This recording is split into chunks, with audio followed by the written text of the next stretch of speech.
I go to intention, and I imagine that's where karma would accrue. But I'd love to hear more about your conception of karma and what you mean by that when you're talking about. Are you using this in a vague sense, or are you using this because you're a well-read individual? I mean, are you using this in a more specific sense that I should align? That's a great question and a great redirect into something a little more substantial of a conversation. When it comes to karma, the actions that you do and intent, I think, drives the majority of the karma. Like, why are you doing the thing that you're doing? Are you acting from a place of love, or are you acting from a place of like hate or hurt, or like is it an emotional reaction? Or are you doing something intentfully, mindfully to benefit others, right? Welcome to the Do You Feel Heard podcast, a production of Helping the Herd. Helping the Herd is committed to empowering individuals to liberate themselves from the patterns that keep them from creating their ideal life. If you like this podcast, visit helpingtheherd.com to find resources and personalized coaching to empower you to be your best self. Good morning, everyone. Welcome to the Do You Feel Heard podcast. I have Derrick here with me again, 2 weeks in a row, no guest, just hanging out, just catching up, just riffing. And today is the first day we are live streaming to YouTube, which is pretty cool too. So welcome, everybody. What's up, Derrick? What's up? Thanks for setting up the live stream.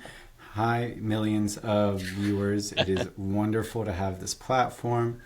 I will put my direct Venmo account on there for you to send me praise. And no, thanks for setting that up. I'm excited to have that new avenue. And I'm just happy to be here. Just happy to be here. I think that'd be an interesting approach, is if every time we recorded an episode, it was, hello, all of planet Earth. Everyone, we know everyone is watching this, and so we're super excited to be sharing these things with you, because we know everyone that is alive on this planet is watching this live stream right now, which is an honor. We're truly honored. Thank you for tuning in. I actually love that. I think that might be the definition of enlightenment.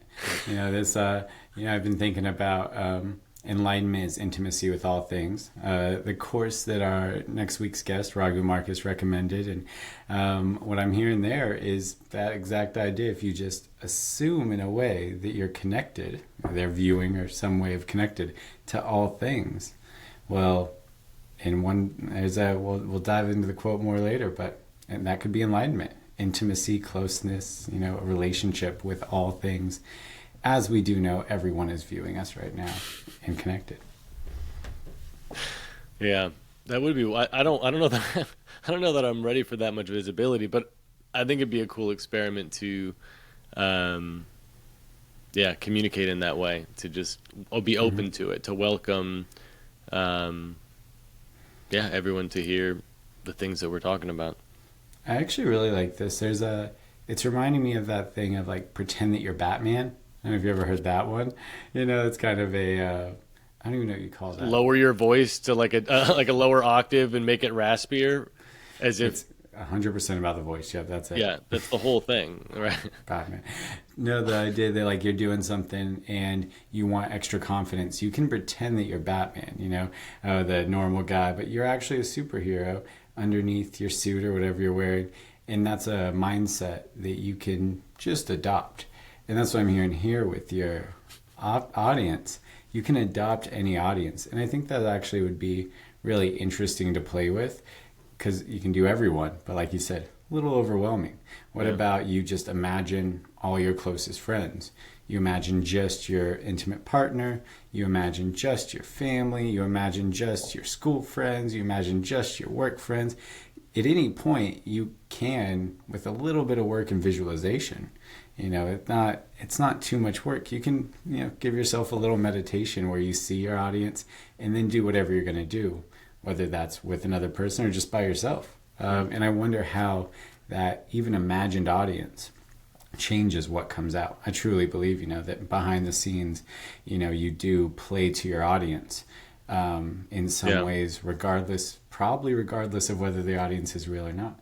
Well, the experiment will be, we'll start it today, and then we'll check in a few weeks and see if our our reach has grown, and it will be totally full responsibility will be given to this mindfulness exercise, and none will be given to this awesome guest that we have coming next week. We're going to pretend that That's right. all of it is because we're visualizing it, not that we have an awesome guest next week who people are definitely going to want to listen to that conversation. So, we're doing it, man. It's you. We're doing it. We're I'm doing it. actively holding all living beings. Yeah. Figure, start with the widest possible net. Sure. And then we can hone into, but like let's just shoot it out there. Let's try. If we Right. never try, go on.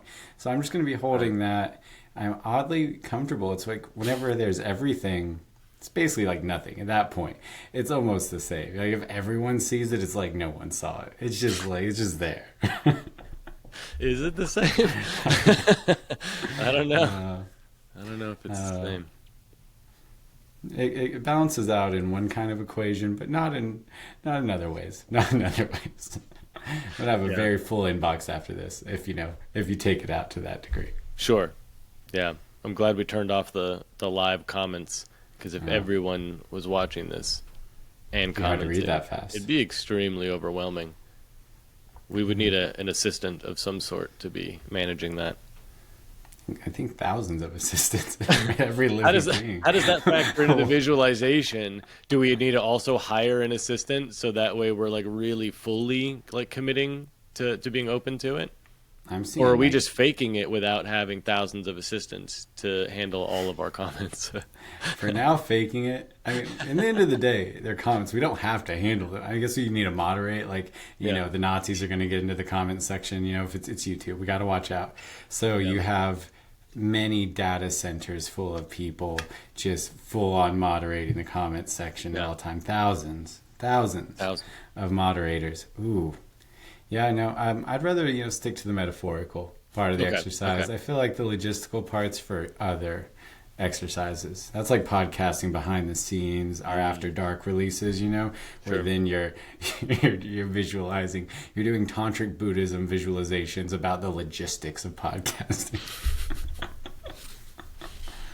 I mean, we don't know what would be on the other side of that.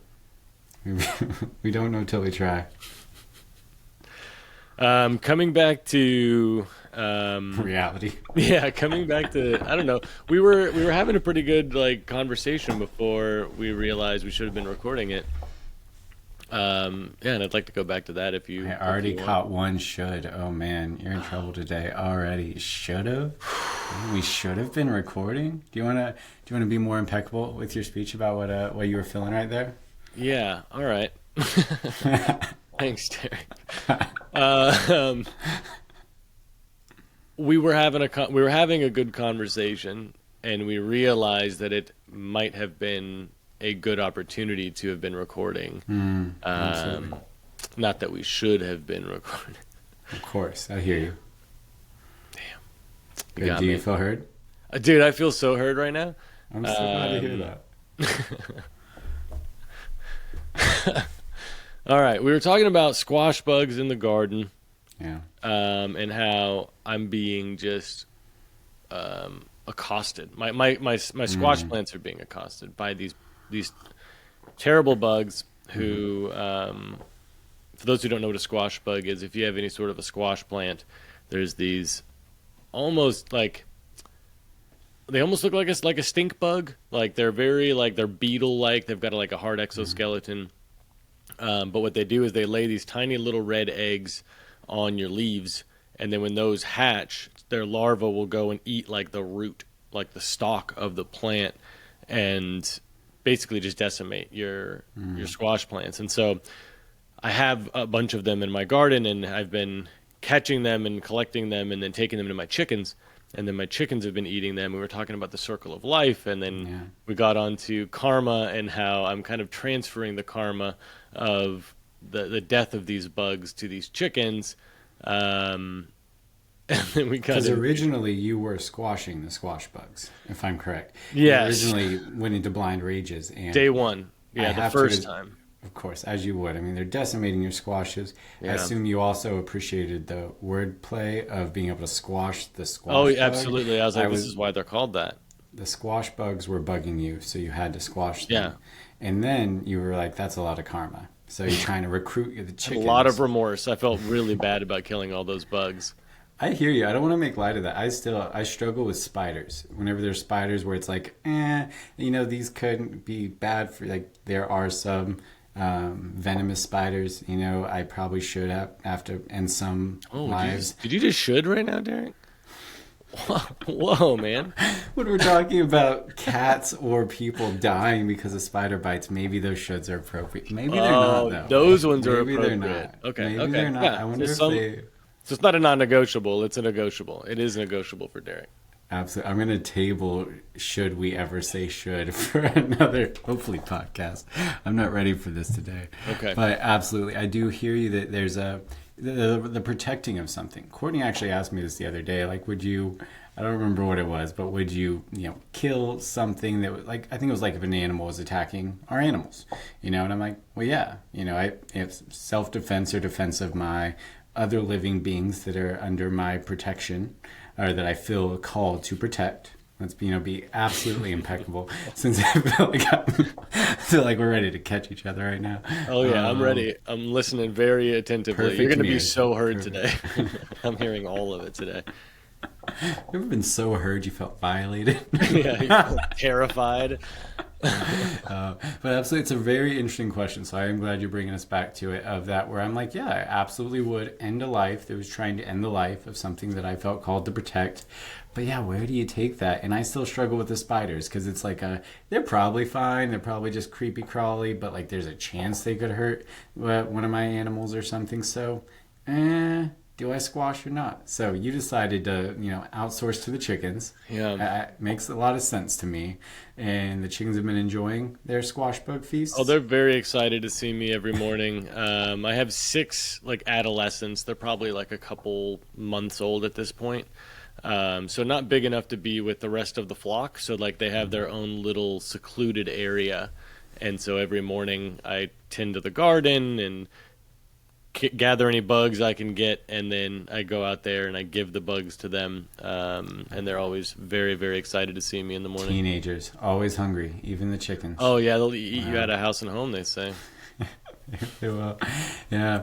And so does that still count as you ending those bugs' life because you're delivering them to their doom, or are your hands actually clean from this?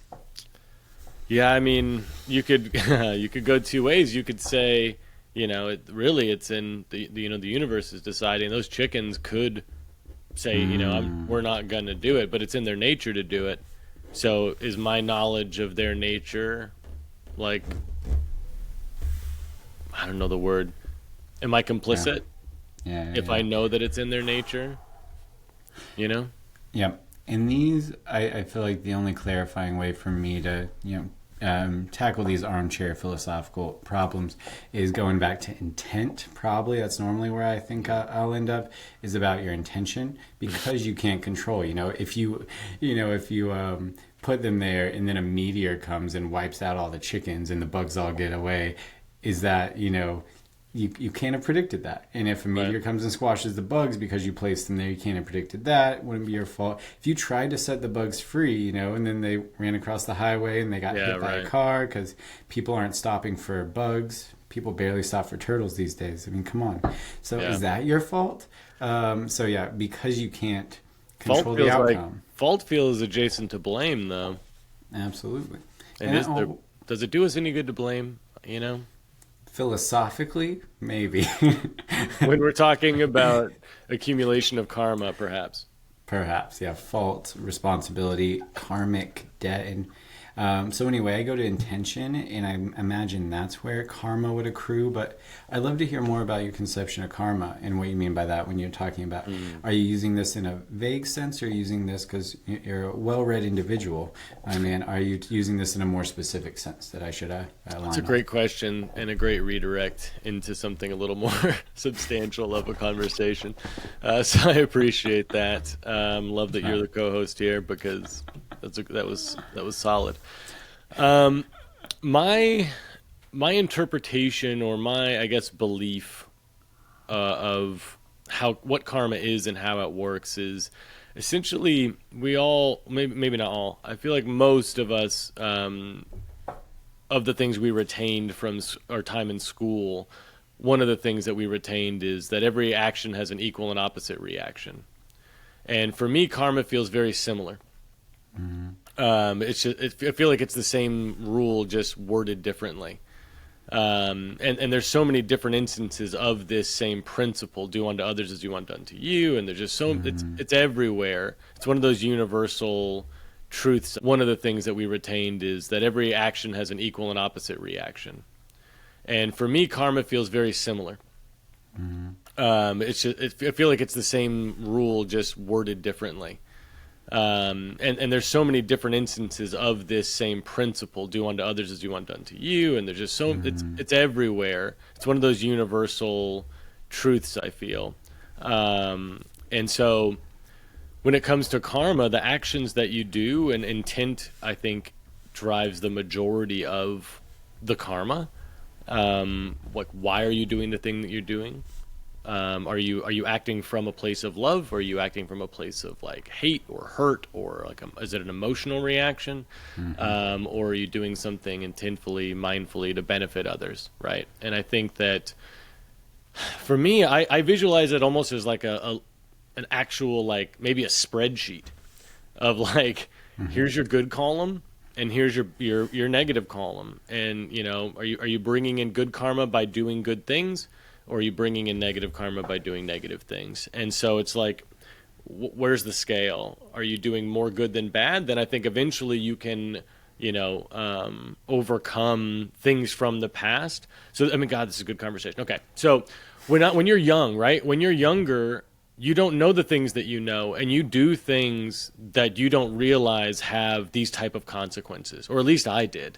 There were all sorts of things that I did as a kid when I was young, and I mean, really being raised by my peers and what I was witnessing, and I wasn't always in the most ideal crowds, the ideal circles, and so I would find myself doing things that I wouldn't recommend people do as an adult with what I know and what I understand. And so I accumulated a lot of, or a decent amount of, negative karma from my early years. But then if you go deeper, I'm sure I have negative karma from previous lives, previous incarnations, that also needs to be balanced out. And so I do my best in every day, every intentional moment where I'm in control of my actions and my speech and those things. Like, I do my very best to intentionally accumulate positive karma where I can. And I also try really hard to recognize where I've done negative karma. Like, I'm a very reflective, I'm constantly in my head replaying the day. Also, sometimes it's, it could be a negative thing, the amount of time I spend in my head psychoanalyzing every moment of the day and previous days, sometimes, depending on if it's something I haven't fully worked through. I might carry it with me for several days of, I could have said this way, which might have led to this better outcome, or maybe the way that I said it caused some level of harm for the other person, and do I want to be doing that? And but anyway, so I try to be as mindful as I can about the karma that I'm accumulating, and not only in the present moment do I want the scales tipped in favor of the positive karma, but I'm also trying to almost overcompensate for some of the negative karma that I've accumulated in this life, and the assumption that there has been some in previous lives that I want to atone for, essentially, by doing good here now. Interesting. Yeah, and that's an interesting assumption there about the karma. What if you come in with a karmic surplus? What if you're like, all right, this iteration, this life, I can just burn through it. I can be the worst. I did great last time. Let's break even. Let's go into Vegas with $100,000. You're like, I don't care. No, let's just have a good time. Let's let loose. No, thank you. That engendered a lot of thoughts from me, but I want to clarify one more thing with karma for you while you're on the roll. I wonder if you have any kind of a goal with it. Is this any kind of goal orientation in with that? You kind of gave the spreadsheet analogy very much like The Good Place, if anyone's seen that, where you get to the afterlife and they're like, you got 1,822 points, you go to the middle place or the good place or the bad place, and it's legitimately a point system, is how they kind of take karma in the pearly gates, St. Peter or whatever, tabulating your good and bad. Very Santa Claus. It's amazing how you see this idea of someone judging, evaluating pop up in all these different areas. I'm curious if you think about it in terms of any kind of end goal. You're trying to get to a certain level of positive or negative karma for reincarnation purposes, enlightenment purposes, or if you see it, or also if you see it in terms of this life and what your karmic balance does for each day or each moment. Again, great questions. I think I would lean more toward the first one, that I believe that, because in a lot of ways, I'm very fortunate in this life, in this incarnation, in this go-around. The way things have happened up until this point, there's definitely been hardship, and there's definitely been things I've had to overcome, and it wasn't a cakewalk by any means in the moment. There were many difficult times, but in this moment, looking back and looking where I am, or seeing where I am, I'm very fortunate to have what I have. I have a very healthy son. I'm comparatively pretty healthy. I have things, but overall pretty healthy. I have a healthy relationship. I have so many things that are just I'm grateful for, and I'm honored, and just fortunate, just so fortunate. And so to me, when I look at that, I attribute responsibility for all the things that I have and this good fortune to what I must have done before in previous lives to be in this position now. There's a book, now I'm not going to be able to think of it. But anyway, there's a book that I love, and I listen to it once a year, and it's essentially about maybe it's called The Path of the Bodhisattva. I think I've sent it to you. Duncan Trussell, no, The Heart of Compassion. The Heart of Compassion you sent to me, yeah. Incredible book. But it is essentially the path of the Bodhisattva is what the book is all about. And to have been born into a existence where like Buddhism exists, where the Buddha has come, and that in itself is good fortune. And so the opportunity to walk the path is good fortune. Like, how lucky are we to have been born where that's an opportunity for us as far as accumulating that karma in walking that path. And so my goal, if there was one, is to walk this path as best I can, with as much intention and discipline as I can, so that in the next go round, perhaps I'll be in an even better position to walk the path and essentially attain, Buddhahood, or, I strive to be as close to a bodhisattva as I can. I'm certainly very flawed. I'm human, and I'm still learning, but learning as I go, as we all are. But if there was a goal, that's the goal, is to get as close to that as I can. But also in the present moment, it's also active. It's something I'm considering, and I think that the law of, equal and opposite reaction applies in the here and now as well. But I think that has more to do with your energy that you're outputting to others, and that creating a resonance to attract that energy back to you. So if you're going around and like walking through crowds and like tripping people, or like, just like being shitty, I think that that's going to attract a certain amount of energy to you. Yeah. Whereas if you're going around and just handing out flowers or just giving compliments all day to everyone you see, you're just sending and spreading love and kindness and compassion. And, if there's any opportunity to help another person, you do it. I think that energy that you're, emitting is going to attract similar energy to you. And so I think both are true, in my opinion. Yeah, and there's an immediacy there. It's like if you have $500 in your pocket, it doesn't matter if you have $1 million in debt on the spreadsheet. Eventually, that $1 million in debt will vastly outweigh that 500 in pocket. But in the moment, you can spend that 500 however you want. You know, unless the debt collectors tackle you in the middle of the mall, you can hand out as many flowers or trip as many people and then give them a $20 bill to make up for it, or whatever you're going to do with your $500, whatever gets your jollies off. So there's like this immediacy and like this energy that is maybe still attached to karma, but you're showing like the different scales of it. Right. With there, yeah. I really like the equal and opposite view, and it's simple. But it resonates because it's like the laws of physics, and as above, so below. Right. I don't know. Yeah, I don't know how far that goes, but it really resonates. You know, I do fall into the habit of applying it pretty broadly, but I'm always like, there's going to be outliers, right? You know, there's going to be some places where things don't work the way that they work on one scale on the other scale. There's economies of scale and these different things where scale does change things. But in general, I do think it's a really good way to look at things and extrapolate, patterns. We've talked about it with like nature documentaries and things and how you like to, consume those. And I think there are just through lines through, looking at things in, cosmological documentaries and things. There's just through lines that you can apply. So karma's a good example of that. I view it in a few different ways, but I struggle with it coming from a very needing to be rational, making sense all the time background. And, having gone through medical training and all that, it's just been super solidified.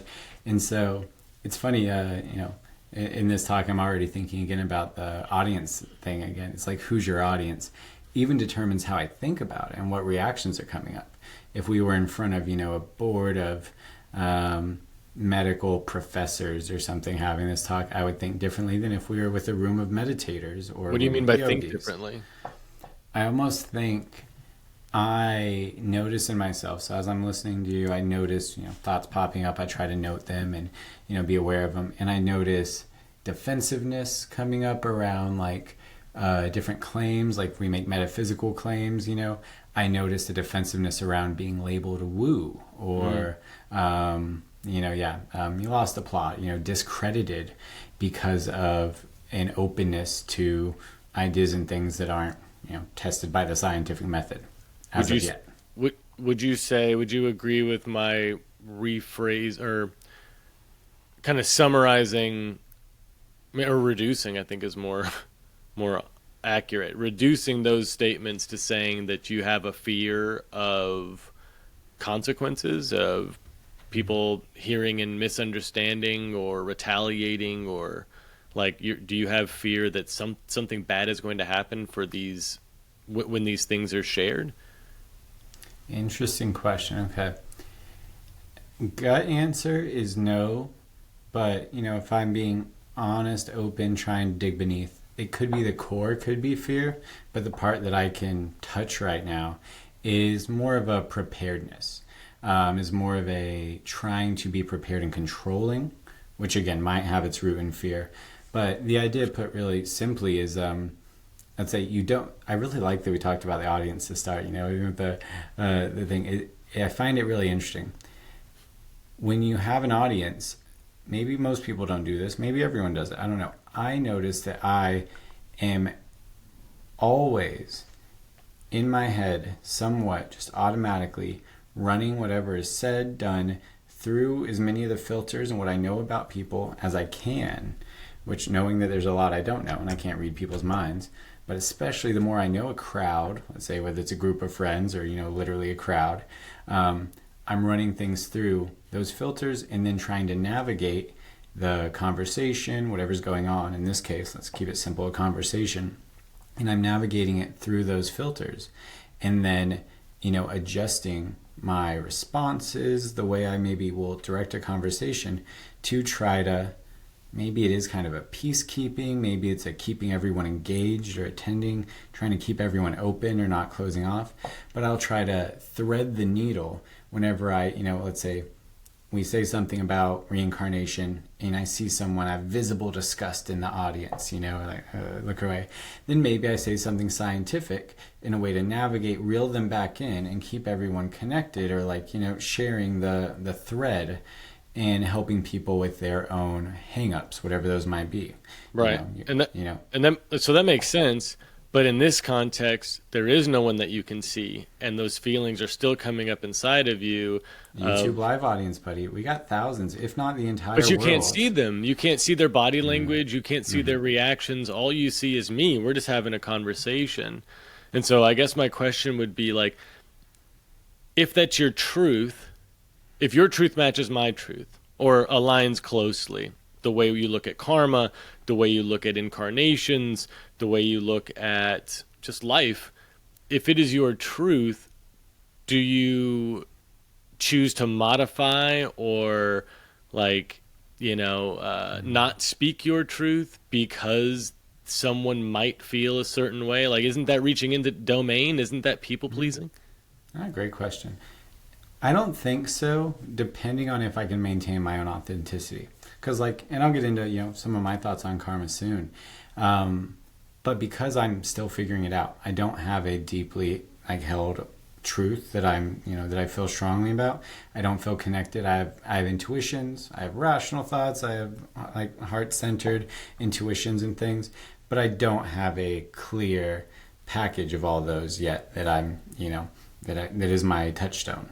So because I'm still in this process of figuring it out, I don't think it's inauthentic to, navigate it with concern for packaging, how things are presented, and more or less, and it does often come down to some of the 4 agreements. It's being impeccable with my speech is probably one of the, most important parts, below then using that speech in ways that might be influential toward a listener. Right now, I'm not very goal motivated. Maybe there's a goal running in the background of keep as many people interested, open, not turned off by a conversation as possible. We're being very meta about podcasting here. It's this is the podcaster's podcast right now. But it is an interesting thing about having a conversation. What's the point? What's the goal? And so there might be kind of a goal. What's the word for it? Your goals that go underneath another goal that need to be there, like staying alive is a subsidiary goal or something like that. Talking about a fundamental, existential? No, I'm just talking about there's proximal goals and ultimate goals, and there's other ones. There's that's what that'll do for now. A proximal goal to having a child is staying alive. And then, you can get more and more goals, like finding a mate and all these things. But staying alive is always going to be a proximal goal that you'll have to keep, attaining to have the chance to do something else. One of my maybe proximal goals that is kind of running in the background in general is and it's kind of just keeping the peace. If we're going to get, psychological, it probably comes back to childhood and keeping the peace in family situations and stuff is likely what's going on. If I were to have my parts work, come up and play around with it. But so what's the line between keeping the peace and people pleasing? No, great. Maintaining authenticity. So that's where, one thing you say all the time, who am I? Who am I today? It's why I'm so drawn to that inquiry to the self, because I do think you're pointing at, a real truth here, that you have to know yourself to not compromise yourself, change yourself, people please. And I feel like I have enough of a grip on myself, though I'm still learning more about this dude every day, that I can kind of touch base when it feels inauthentic. If I were to come at you, I think you would notice it too. If I were to respond with, well, Ian, I hear what you're saying about karma, but let's hold up a second and start, rattling off my scientific, the way in which I parse it in a defensive way, you would notice and you would kind of tell. But I think you'll see when I kind of talk through the way I think about karma after hearing yours, I don't have a pig in this fight. Which cannot be a thing. I don't have a pig in this fight. Pig fight. Look, we all grew up with pig fights. Don't act like pig fighting wasn't the thing that was common in every household. All right, you outed Friday me. night Now pig people fights, know. everybody watched them. Now I'm worried that people know about my history of pig fighting, and I'm definitely feeling defensive about that. But the pig's out of the bag, as they say. Yeah, we can edit that out. Editor, the pig is out of the bag. Please put it back in the bag for the next fight. No, exactly. But does that track about this way in which I'm trying to explain the weirdly meta process of metacognition, of thinking while listening, of noting thoughts, this thing that mindfulness opens you up to, in noting thoughts without feeling attached to them, having that witness. I'm trying to be authentic to the witness, to attention. I'm trying to be authentic to whatever feelings are coming up in my body, in my mind, all these things. And that can be done, and I'll say that maybe is a good way to view it. That can be done artfully. Skillfully is another good word, but I like the idea of trying to live artfully and thinking about how there is a little bit of, or a lot of will, of agency that we always have in how I present my voice and how I present my body, of how I present my ideas, that is wholly good.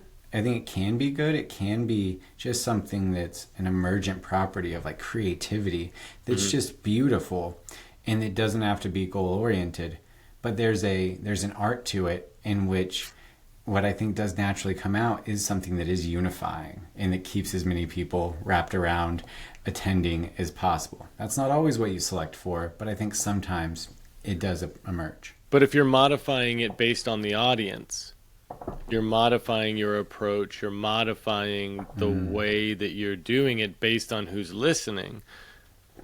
I mean, how do you do that when everyone and no one at the same time is listening? We have Schrödinger's audience here. We have no idea whether or not how many people are listening, and we won't know until after the fact. We're not going to know in real time, nor should we. I think that would be Schrödinger's audience is so good. That'll be our title for this one. But really, because we don't know, so how do you match your approach of I'm going to cater my speech to who's listening, when we just started our episode talking about that everyone is listening. Every single soul that is alive on this planet right now is listening to our conversation. And so how do you change, or how do you approach your truth? How do you package it knowing that billions of people are listening to you talk right now? Like, how does that change? I just think that's a fun, rabbit hole to go down of. It really is. I'm glad you brought it here. No, that exactly is. And I have been trying to hold that.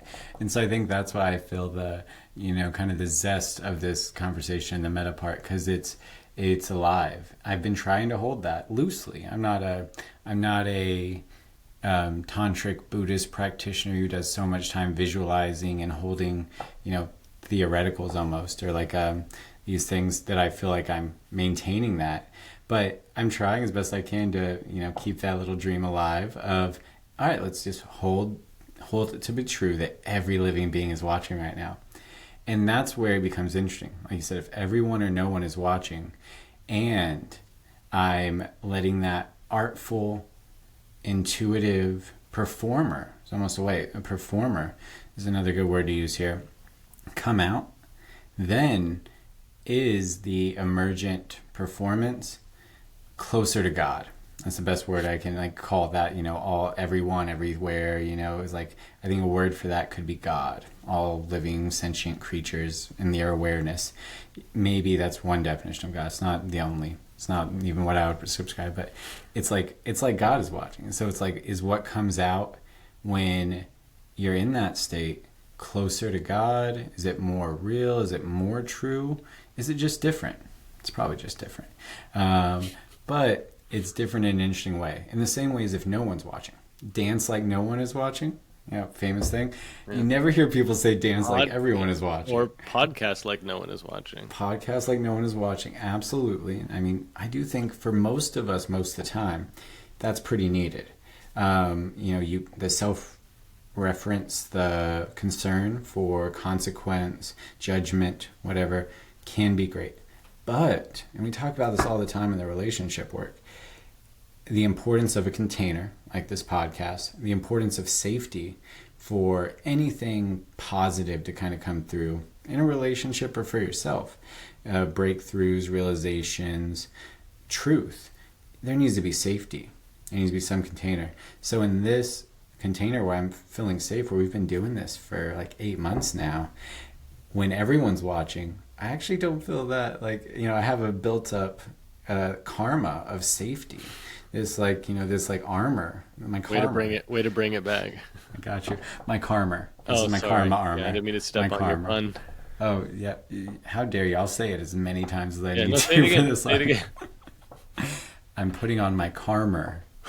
It's my karma armor. All right. We'll try it a few more times and see if it works. It might need a few more tries. It might need a few more cut out from the editor, but we're probably going to keep it. I'm bringing in that safety, that confidence almost that was built up. And so that changes things too. So it is endlessly fascinating to me. And again, that visualization of the audience, I do think sometimes it's important to, act like no one's watching. And then other times it's useful to act like certain people are watching because they bring out the best in you. We all have those friends who bring out the best in us, right? I would say that's one thing with you. That's one thing I'm grateful for your friendship. You bring out the best in me in some ways. I'm sure you bring out the worst in others. We all have our equals and opposites, In one setting, maybe you would bring out the worst in me. In others, and like these, I feel like you bring out the best in me.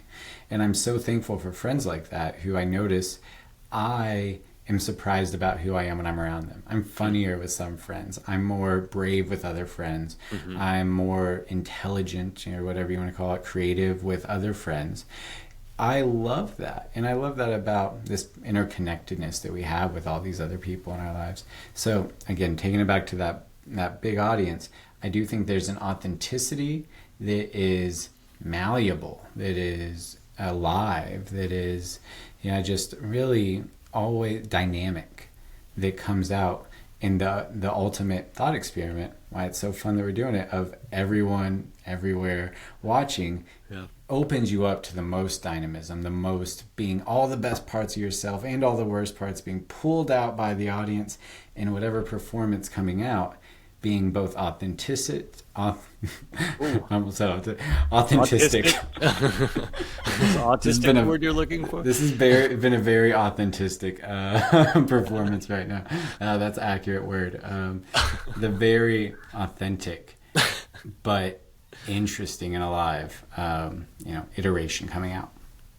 Yeah, I think that really sums up one of my favorite or I think most admirable parts or dynamics of this podcast is, like, you and I are different, and I think the combination of our two approaches is what makes this a really enjoyable conversation and an environment, because, like, we're holding gently, each of us are holding gently our approach, and at the same time trying to be in integrity with ourselves as much as we can. And, like, for me, like, I don't think too much about who's listening, because my truth is my truth. And in this moment, if you ask me a question like, what do I think karma is? Like, my answer is my answer, regardless of who's listening. But at the same time, my mind isn't made up. And if someone could easily come along and say, hey, that's, I hear that's your understanding of it, but here's mine. And it might be like, oh, wow, that sounds great. I think I might adapt, my understanding to include yours. And, like, I'm in no way am I closed to hearing, more on the subject. But in this moment in time, with what I know and what I understand and have learned, that's what how I view and perceive karma specifically. Since we're still on that conversation, which I do want to make sure we shift it over to you, because I want to hear your answer as well. But, like, my truth is my truth in this moment, regardless of who's listening. But I like and it's open. Right. Oh, absolutely. Most importantly, it's open. My truth is I mean, open to shifting with new truths being brought to me. Like, my truth isn't the ultimate truth. My truth is very, very open to changing and shifting and growing with new information, which I think is really important. It is, and that's exactly, I think nobody really knows. Yeah, I think that's where we're aligning. At least that's where I'm hearing or seeing myself in your words here, seeing what I'm talking about, that it's almost this funny, I keep using the term, but I think metacognition is one of the best, like thinking about thinking. It's an interesting one to put in with this mindfulness lens of being the witness, noticing thoughts, noticing, and that's a great thing about a deepening practice, just seeing how many layers there are.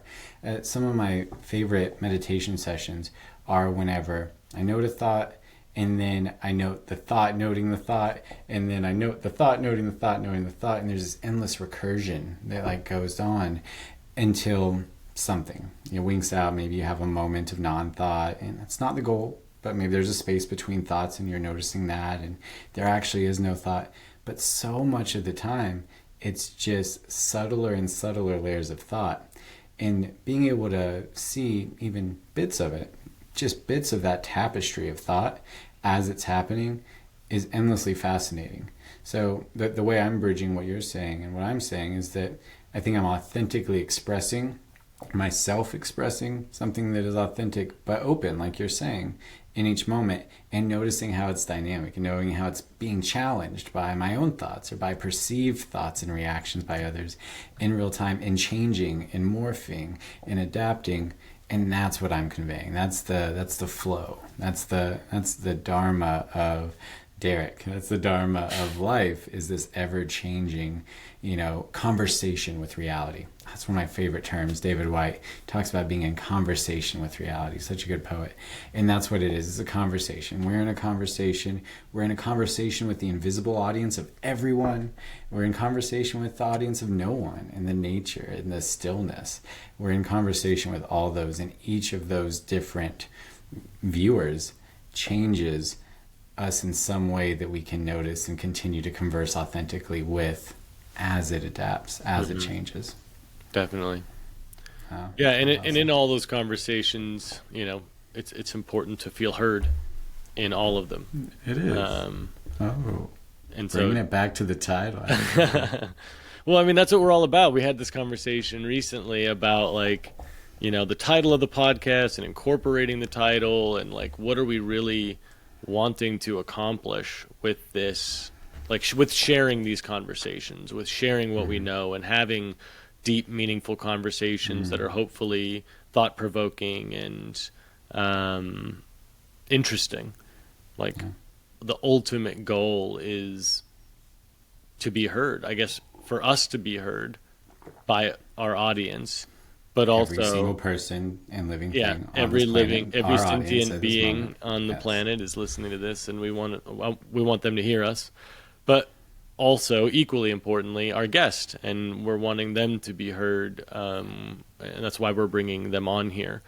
And then also, we are opening our attention to our listeners, and if they have things that they want to feel heard about, or they want to hear us have a conversation about a certain topic, or go into a certain direction with what we're talking about. We want them to feel heard in their desire or their requests as well. So, definitely wanted to bring it around. And now, without any more delay, I want you to feel heard in your view of karma and your beliefs, and what's your truth around what you, at this moment in time, being open to shifting, of course. How do you view karma? Thank you for asking. And we had a very nice tangent / preamble. Got a lot of weight on this. Let me take my karma off before I answer. Let me get it here. Hashtag karma. To everyone in the universe who's watching, one of my favorite parts of this podcast is seeing Ian have to be uncomfortably embarrassed by my terrible puns on camera and try to contain it. It's absolutely the best. One of those joys of life. All right, so with positive and negative karma I just accrued. I like the way you started, equal and opposite reaction. Love that for karma. Makes sense, like we were saying earlier before another tangent started. Looking at the nature of physics is clarifying for me, because that's like one of the laws of physics. There's this conservation, this way in which inertia happens, and equal and opposite, interactions are happening all the time. So it makes sense to apply it to us. Like I hinted at, I have this peculiarity from my life experiences, and especially I think from medical training. I always point to that one because I think it is interesting how it changes your mind. It's something, how it molds your mind in a certain way that to me is a little too calcified for a healthy existence. It's something that's a good topic for another podcast. Maybe we have some more medical people on to talk about that. I think it's similar to the military. And I was just about to bring that connection up. I was writing it down in my notes that I resonate with that. I really want to have that conversation with you and likely another third to help us see even more views of it. But I think there's a calcification that comes there. So when I think about karma, and when I think about anything almost, I notice myself, again with that metacognition, having all these rationalizations pop up and having to basically have a way in which I could explain it rationally to even entertain it, and then I can entertain all the other less rational or difficult to explain things, and then I can sort through them. So I'll start kind of with the most rational. I think of karma in a psychological sense a lot of the time. And Ram Dass has a great track. I love saying that. Ram Dass and the musician East Forest have a great music track that's called Mind Karma, where they talk about this, and he says, your karma is your thoughts. And it's one view on it. And he talks about it in this way, where, I think everything you do does carry with it some residue, some inertia. It does put some energy in that, you will, the karma is often internal. Whether there's anything external and someone keeping it, there's a very notable karma if you pay attention, where if you squash those bugs, you may feel guilty later, or you may feel accomplished depending on your life circumstances. But I know if I lie to someone, I'll feel guilty later.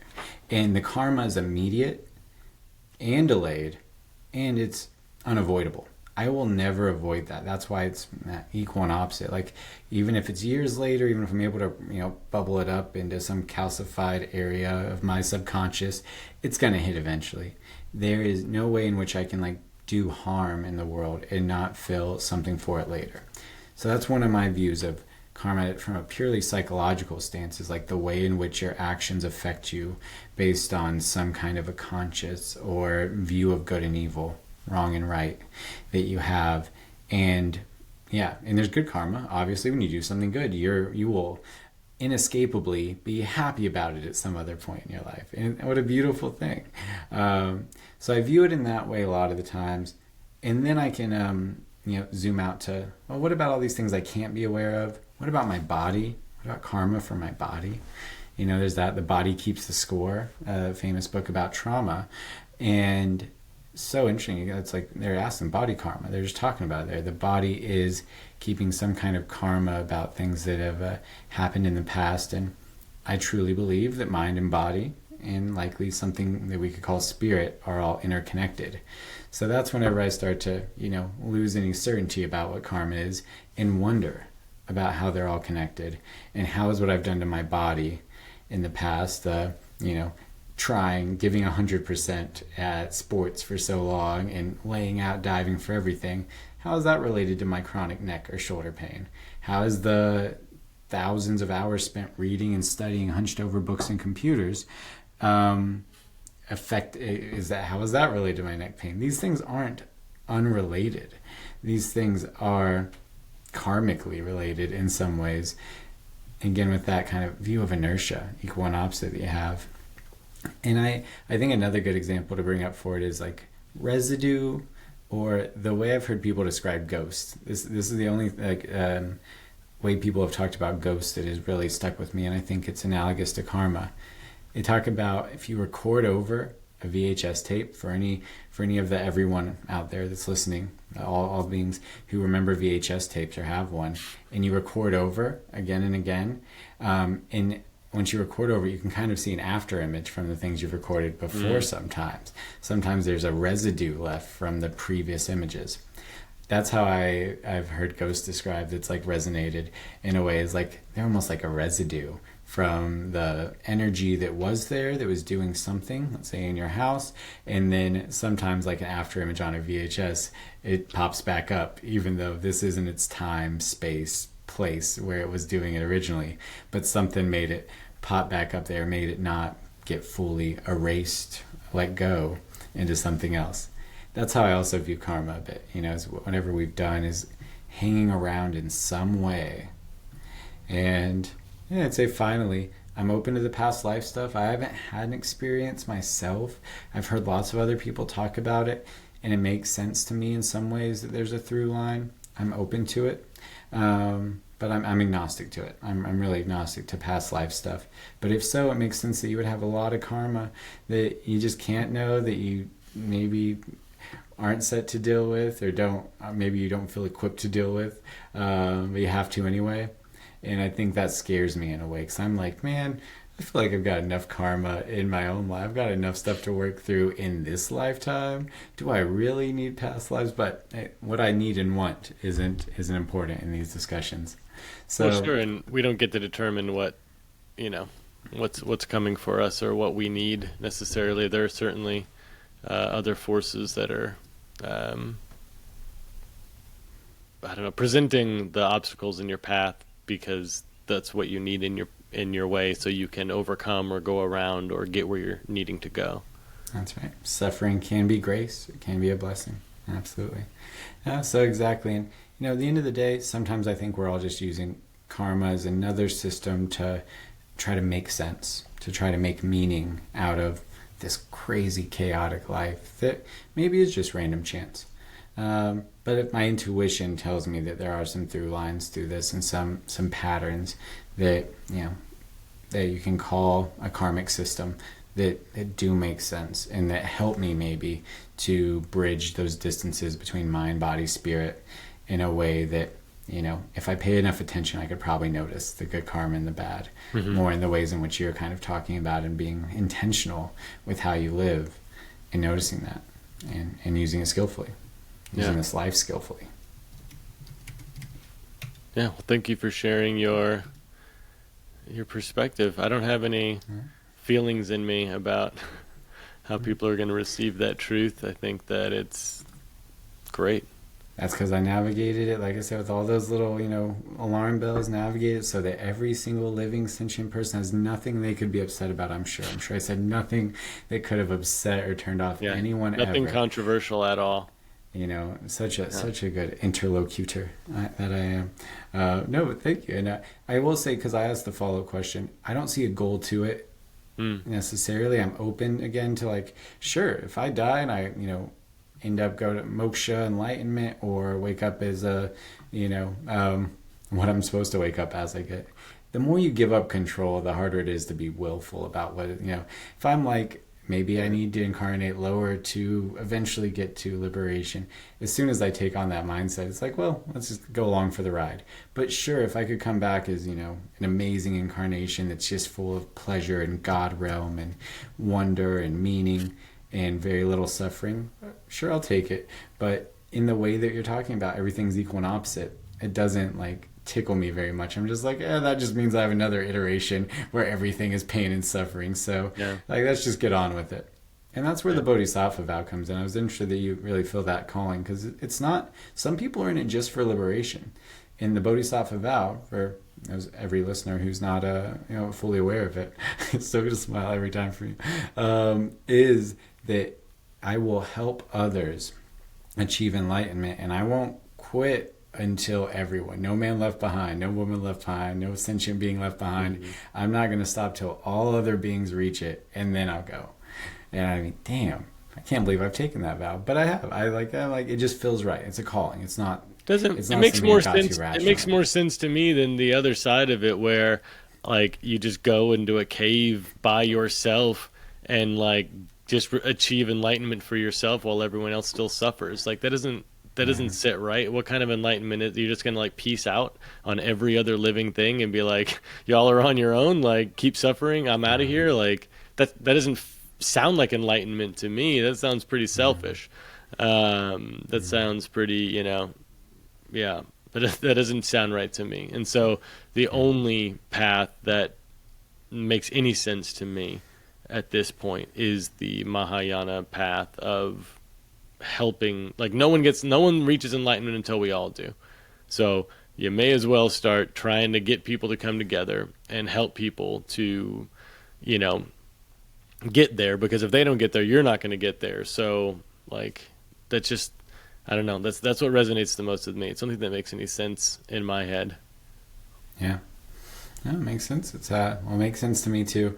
The only defense of the monks in the cave is like that I have is to have a light to follow, in a way that we do need examples, we need extremes to show us the way sometimes. So if there's a true calling for that, I can see how it fits into the overall picture and gives the bodhisattvas something that they can circle around in a way and follow. Wouldn't you say that those monks in caves, like Maharaji, for instance, or people who other very high realized beings, like they don't, you know what I mean? Like they end up being this beacon to help so many other people, realize the causes of their suffering, and liberate them from those shackles.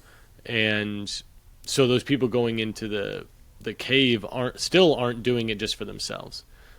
You know what I mean? There's still the underlying like desire to benefit all beings and help them to reach enlightenment. Yeah. You're pointing to the crux of it, I think. Like, separation is inherently an illusion. Separation. I was just thinking about that the other day. Raghu Marcus has a book with Duncan Trussell, which I actually haven't listened to. I think it's an audiobook. I don't know if it's printed.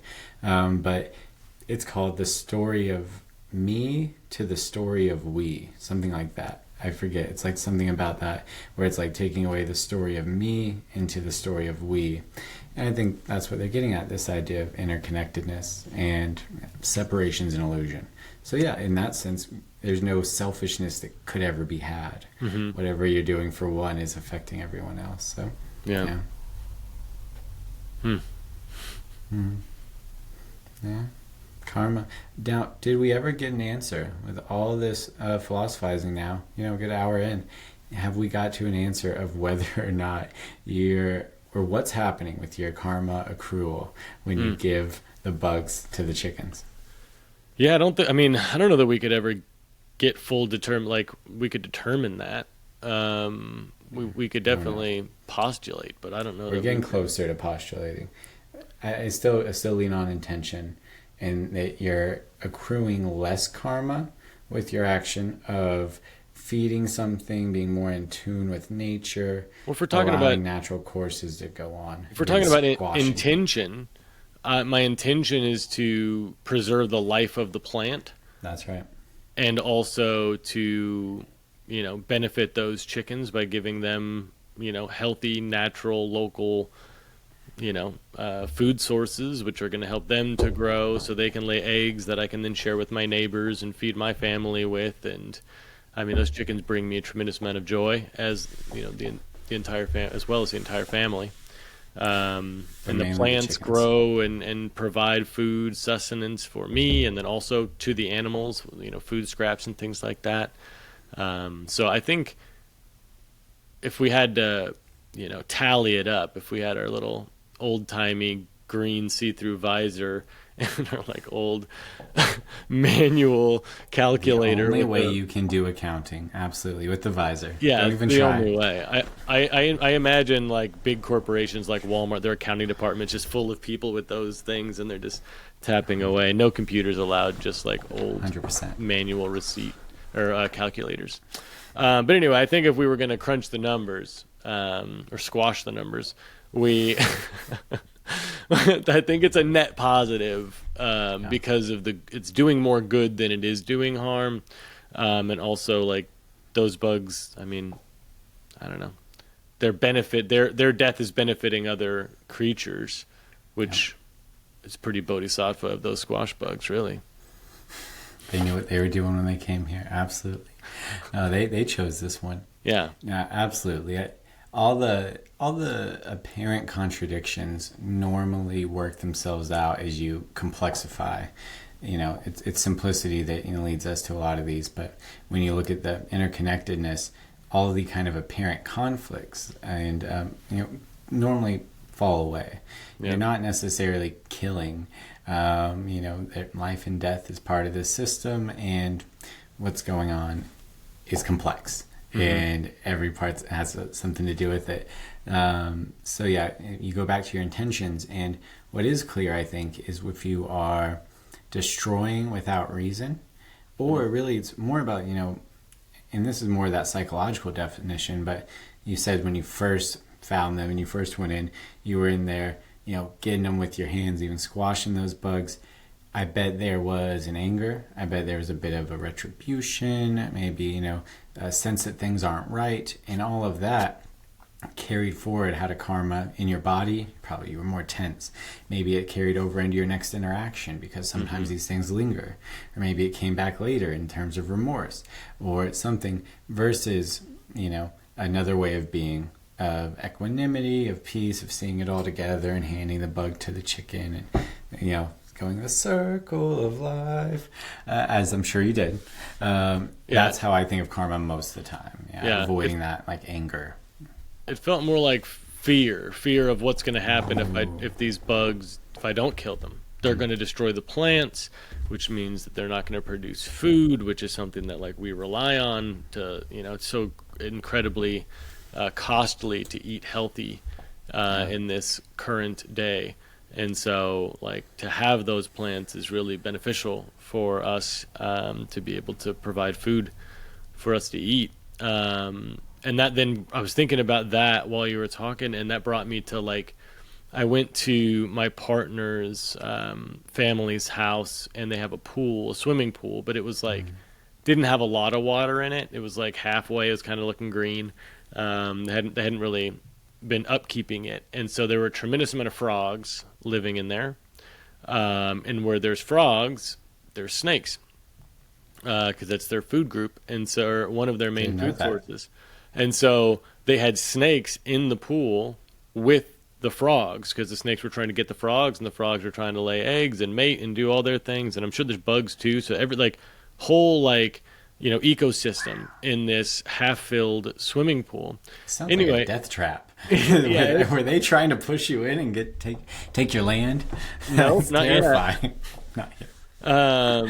But anyway, we showed up there, and they were like, "Yeah, we've been finding so many cottonmouths out here, and everybody in the South is very, very afraid of these certain snakes, who, like all animals, all creatures, really don't want anything to do with us. Like they would much rather be somewhere far away from you. It's not like they're coming at you or they're trying to bring harm to you. They're really just being a snake, doing snake things, and sometimes they happen to cross your path. And so anyway, but I was like, well, these snakes don't really look like cottonmouths to me. And I've been on this Facebook group of snake identification for years.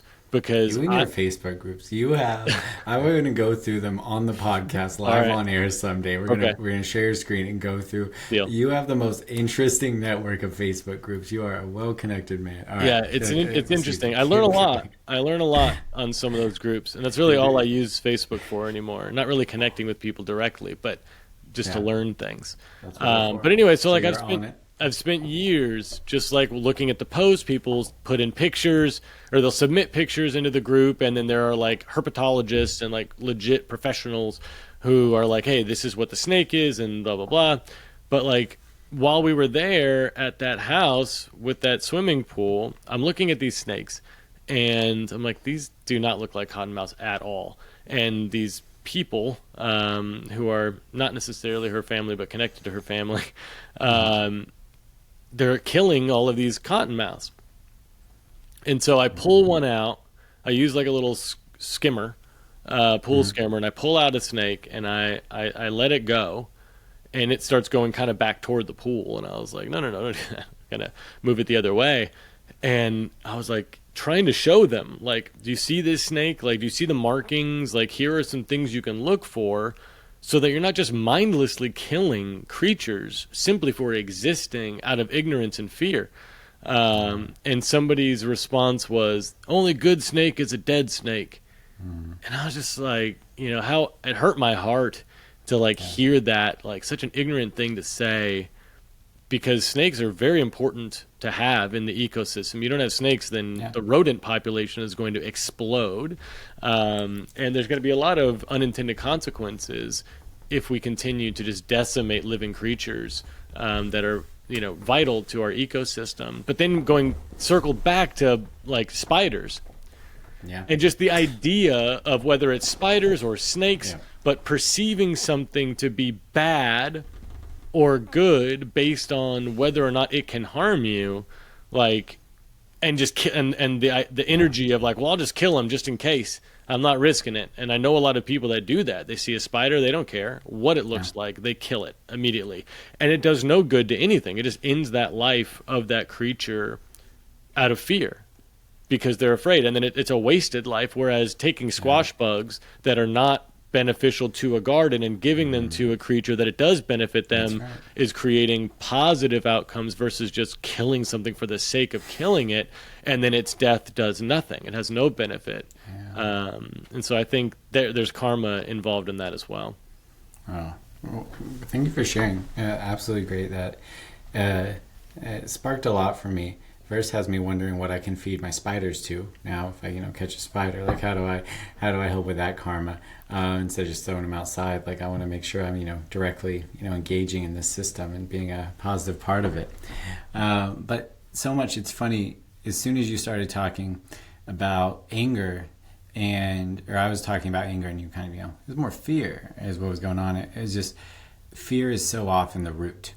Before you asked if I was afraid of something with, my, defensiveness and thinking of things and navigating, social fear is a very real threat evolutionarily that has come around. And even if you are protected mostly in in your social standing, it's still something that has hung on with evolution.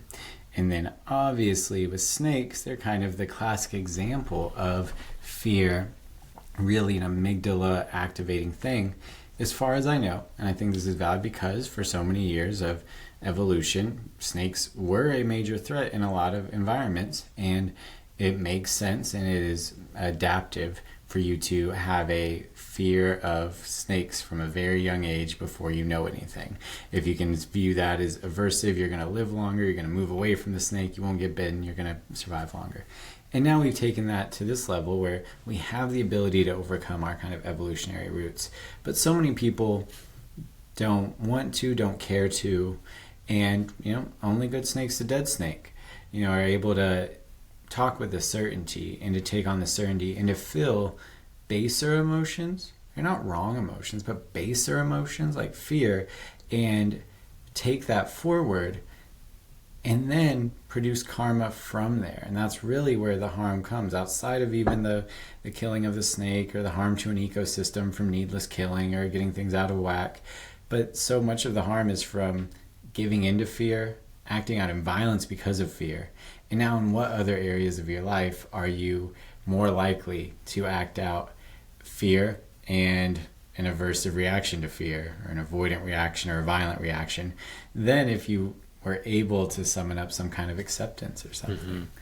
And it's so funny just how deep these things go. And I wrote down fear is the root when you were saying that, and you had me thinking about and then root chakra is in the spine is the fear chakra, is the one that is around that defensiveness, the fear, seeing red, and it's often visualized having a snake wound around it, the kundalini energy. It's funny how deep these metaphors and things really do go. It could be a coincidence, have to give the little rational, thing to keep everyone on board, everyone, everywhere, all the time. All listeners across the globe. And times. I don't know if you were aware, but this is across all times, not just at this one time. I've opened mine up to across all times, so it's kind of a lot. It's fine if you don't want to. It's fine if you're not there. All right. Well, if you're listening in 1911, don't get on the Titanic. They're going to pass the Federal Reserve Act and ruin everything. You have the entire history of the world, and the first thing you're trying to say was did you know someone on the Titanic? Like, that was so quick and such an interesting one to pick. There's so many things you could have averted. I think of all the sufferings that are present in our current reality, central banking is at the root of most of them. Gotcha. It's not about the Titanic necessarily. You're more talking about the Federal Reserve here. Okay. Yeah. Okay.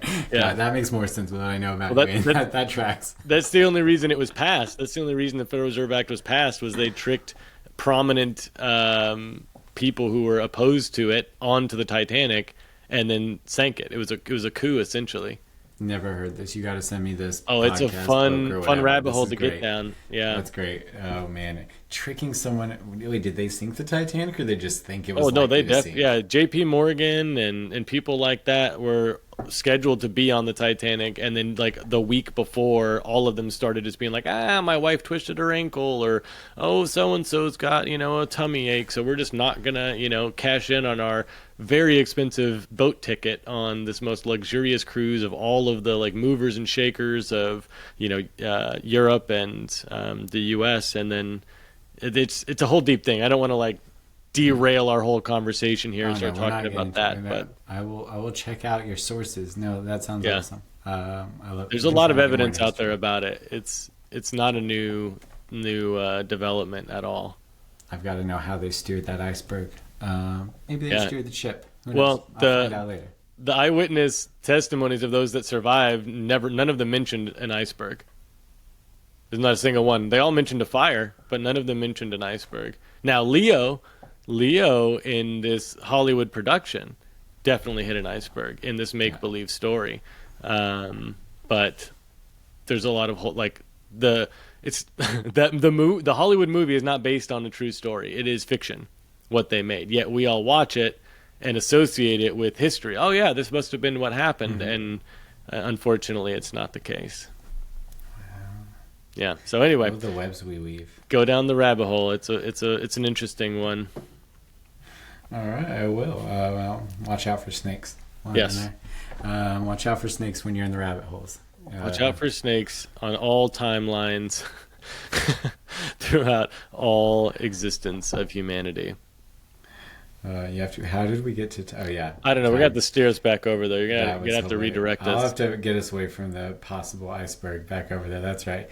Talking about open at all timelines. That's right. But I forget before that. But at the end of the day, the karma conversation, is probably wrapping up. We've got quite a bit on karma here, and I've thought about it differently, and I really appreciate the through lines here to everyday life, like that story with the snake pit, which, by the way, I still just can't believe yet. Like a half full pit full of snakes does seem like, if you're trying to, get your business investors out of the picture, like, I'd invite them over to see my snake pit, and then they might just fall in. So be careful out there. To be fair, there was maybe 2 or 3, and they were pretty small, and they were all water snakes. So, not a lot of danger to be posed.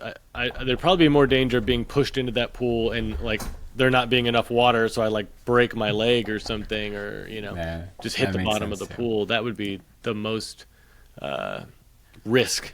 And get a nasty staph infection from it all. Yeah, they keep me chained up, and I don't get the antibiotics I need. Yeah.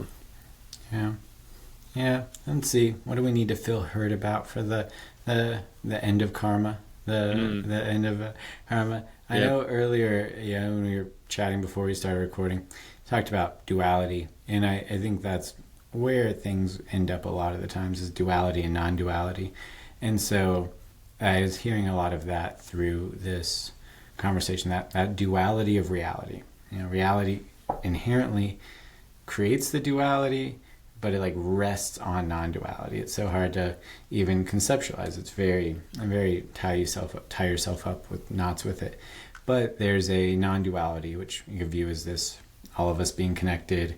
We're all one. So that's why I say that about everyone watching is like no one's watching. There's something about how the sum of all things equals 1 and also kind of equals 0. There's an interesting thing around that. But what will always happen is the 1 will split into the 2. Duality will arise, it seems. And that's, you can think about a cell splitting in half and forming into 2. You can think about in-group and out-group as, a faction will break off in a society, in a group. These things, like the 1 eventually becomes a 2, and the whole like play starts, and it goes, then eventually it can collapse back down to nothingness, oneness, 0 or 1, 0 or 1, again and again. And so I think karma is a useful tool, concept to bring into that, because it's such a confusing play without some kind of rules, some kind of thing. And so I really like how we were able to talk about the different levels of it, and how there's some immediacy to it, and there's some immediate mind karma. There's your thoughts, there's just how you're going to feel later that day, later that moment, and how that's going to change your behaviors.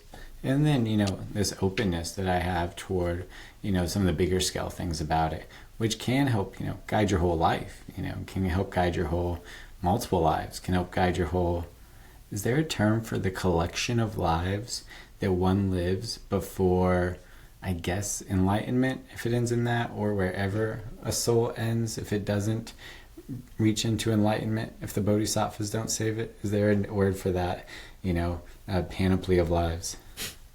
If there is, I don't know it.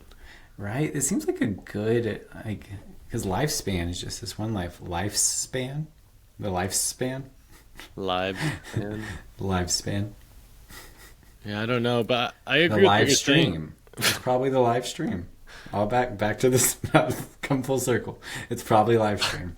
I agree with what you're saying about karma being like a good compass.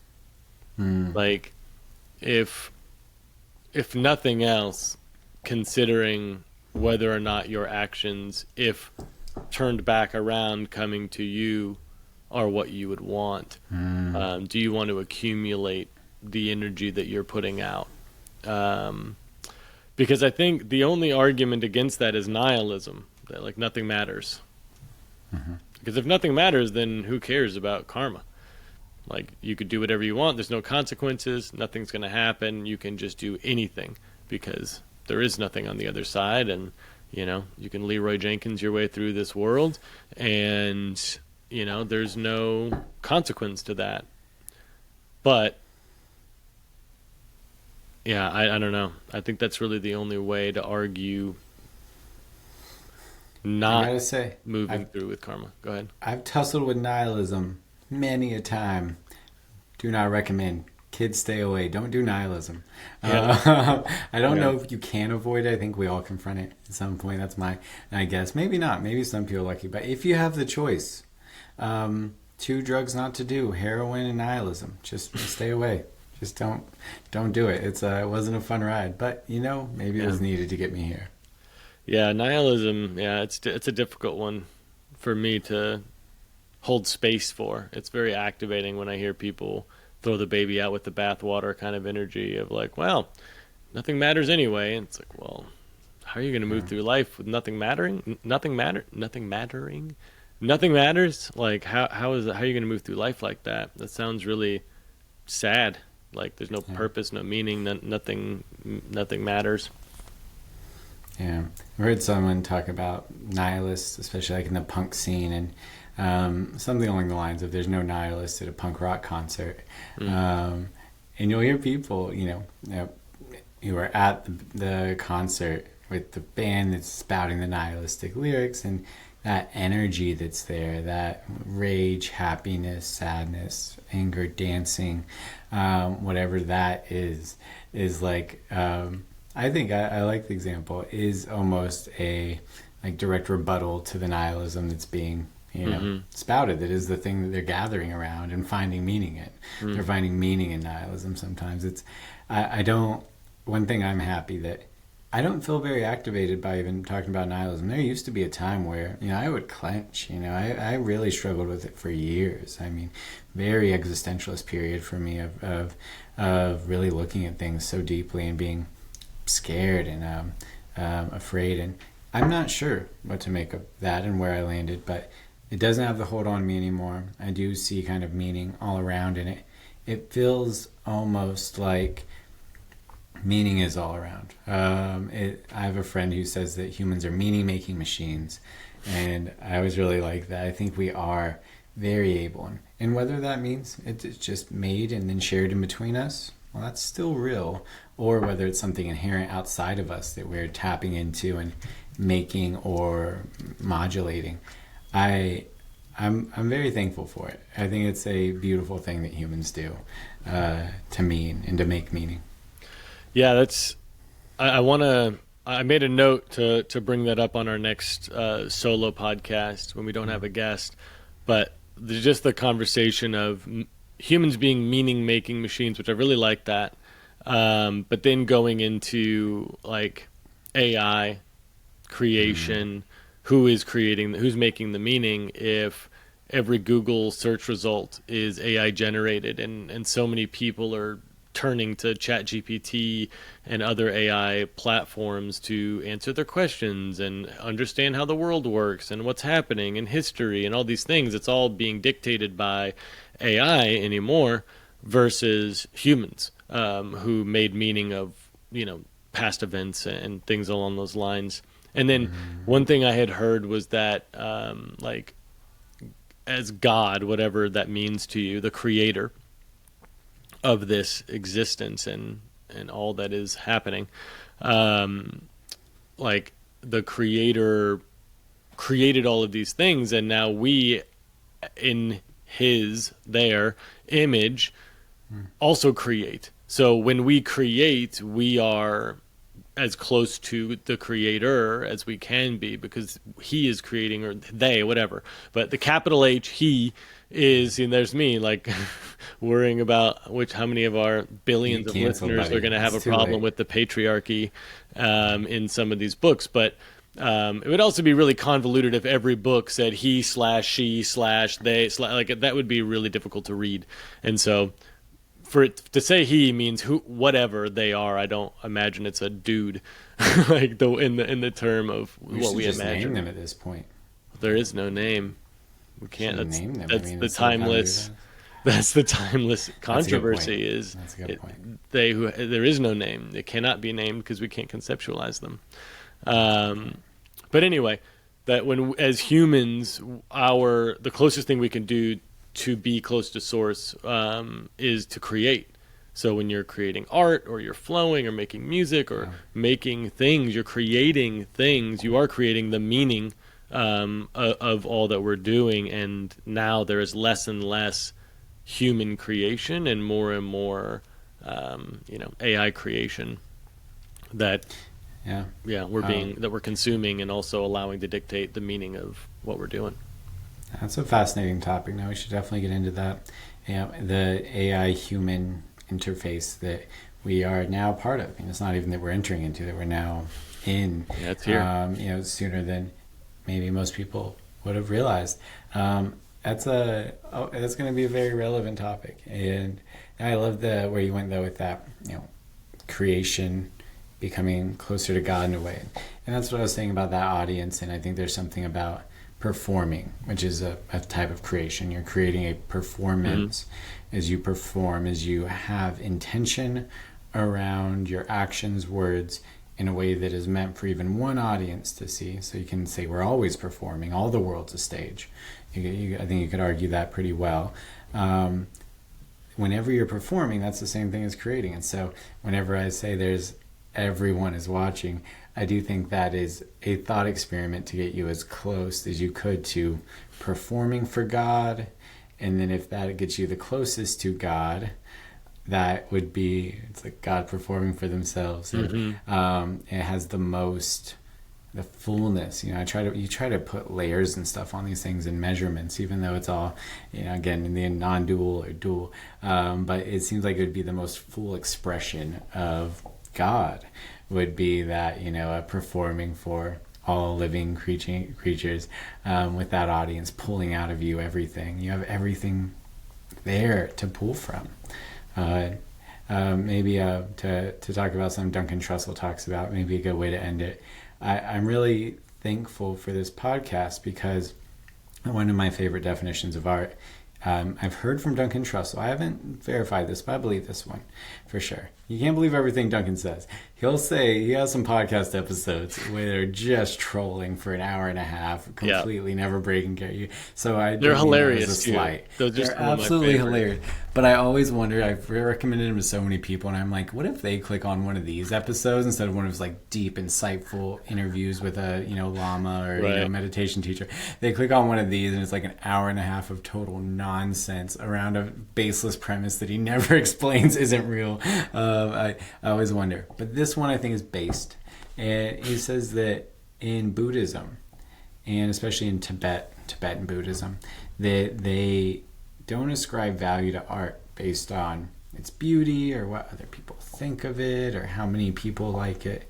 That the value of art is measured in terms of how the artist was changed in making it. Mm-hmm. How the artist was changed in making it. And so I say that to say, that's why I really appreciate this conversation. It's whenever we work with these ideas, we are changing and making it. So regardless of how the billions of creatures, beings from all timelines, regardless of how they receive this, I changed during it. And so it has value to me. It has meaning to me. And I hope it had meaning to you too. Yeah, absolutely. Yeah, love Duncan. Can't wait to have him on here sooner than later, manifesting that. But yeah, so much love for Duncan, and I also love his trolling podcast. One of them got me for probably like a good 20 minutes. I was like, right, it was the one where he was like interviewing or pretending to interview like one of the Rothschilds. It was like a Danny Rothschild or something like that. Yep. And I was like, damn, this is crazy. Like that he's got him on here and he's talking about all these things, and then at a certain point I was like, I don't know anymore. Damn it, Duncan, you got me. You freaking got me. I bought it. I bit the bait. So, but yeah, I agree. And that's honestly where the central banking comment came from too, is like money being involved at all in value when it has no value is just, I think it's really caused a lot of harm and damage to, our existence, because some people exist for the sake of making money, and money is empty. It's valueless. And so it's, I don't know. Thankfully, gold has value. That's why I keep all of my currency in gold. I only get paid in gold. If you want me to do anything, you must deliver me gold nuggets.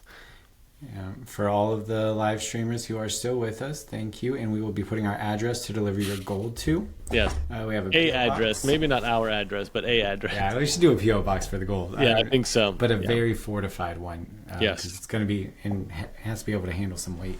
And like a large P.O. box, because there's so many people listening that are going to be sending all of their gold to us. So we're going to need like a P.O. building. Yeah, a P.O. warehouse. Send it to our P.O. warehouse. 777 gold. Yes. 555 gold. But yeah, man. This was fun. Thanks for going down the rabbit holes and exploring these conversations of karma. This was definitely one of the more enjoyable solo podcasts we've done. I had a lot of fun today. Same. Yeah, solo or dual. Is it dual or one? Is it one or two? Who knows? Is it zero? No, absolutely. Yeah. It was, yeah. I have to ask, Ian, do you feel heard? Dude, I feel very heard. Do you feel heard, Derrick? I do feel heard. Thank you. What a blessing. Yeah, man. Well, thanks everybody for listening. And next week we've got Raghu Marcus on. So really looking forward to that conversation and sharing his wisdom and insights with all of you. Until then, come back for that. Take care. Take care, everybody.